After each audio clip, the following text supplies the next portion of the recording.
in that economy, but you're competing against people from all over the world, which is crazy.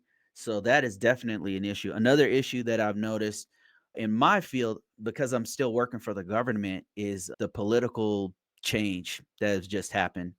So now with Doge, they're have Yeah. doing this shift where they start firing people and like moving stuff around, and I'm feeling that. So that's definitely been a factor in my industry, but in other industries, like in Fang, like with Google and Meta and all those guys, probably they're getting hit with AI. So it just seems like there's all these different market forces all happening at once. We live in this time where there's this rapid change, and I don't think it's gonna slow down. I think the technology goes crazier, and we have to adapt. There's no other choice. And I don't think even when this administration goes, like 4 years, whatever it is, at some point it changes, right? Another one comes in and they're gonna change everything else. They're gonna change it again. And then we've gotta adapt to it. So the only thing that we have, only tool, the main tool, I should say, that we have for this is just to adapt as the changes happen, because I don't believe it doesn't look like it's gonna slow down. Yeah. And having been in this market, like having just switched to another job, like in the beginning, I'm seeing especially younger folks like, man, I can't get a job. I just got out of Harvard and I'm applying for jobs and I can't find any. I'm like, what are they talking about? And then I get in the field and I'm like, damn, it is harder. It is harder than it was a few years ago. And I'm wondering, like, what is That going on? you just said something that kind of prompted something that I'm seeing today. A kid coming out of Harvard, yeah, I think they're gonna be okay. But I find there's a lot of, I think they're gonna especially, be okay. I think they're gonna be fine. Something tells me they'll be fine. But like for like kids that do get a certification, we in the previous role, I was hiring for like really senior architects. And there was one kid, he was probably, I don't know, 23 or 24.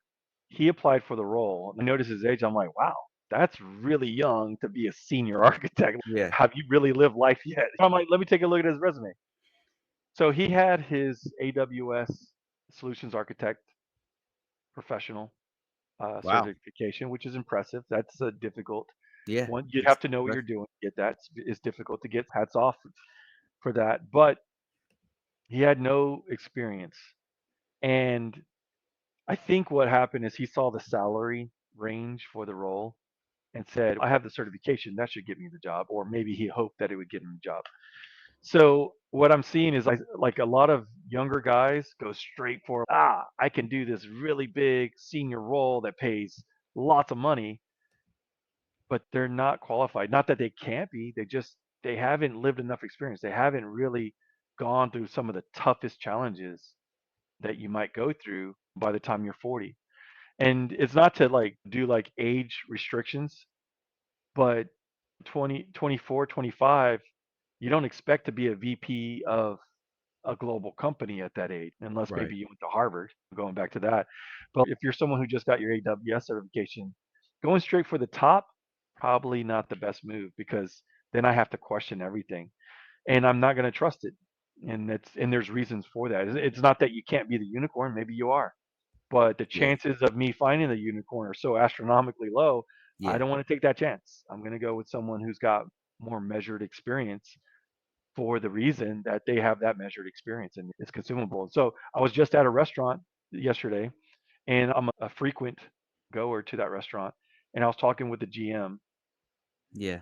He's 25 years old, and they have a director role that opened up, and he said that they had a guy who was a waiter at another restaurant. This waiter was, I think, 22 years old.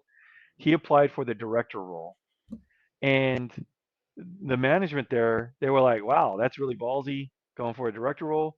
We can't give that to you, but we'll be happy to give you a manager role. I think that's a good next step for you."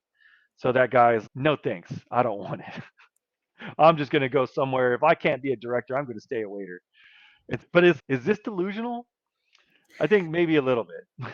Yeah. Yeah. I have noticed that, like, in the among some influencers that I have watched, that there's I think what's happened is it's like those travelers who I make $1 million and I'm traveling to Thailand and shit, and I'm it's okay. How often? How many people can do that? Like, Yeah, I'm not saying that it's not real, but that's some right. of it's definitely not real. Yeah, But nobody's saying you can't go it's straight to being a director, but there's gotta be something pretty significant for that to yes, happen. it's But rare. It's super rare. So in IT, the same thing applies. You can't. Not everybody is gonna come in and be a freaking polymath genius building computers at age 9, and then suddenly they're making $200,000 at age 23. That just doesn't that's super rare. It's rarer than the lottery.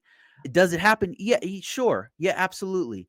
But it's just super duper rare. A more measured approach to it that's going to get you there no matter how much talent you have is being methodical, creating a system that can compete with the entropy that we're living in, right? Everything falls apart. If you have a system in place that will get you there, it will beat talent.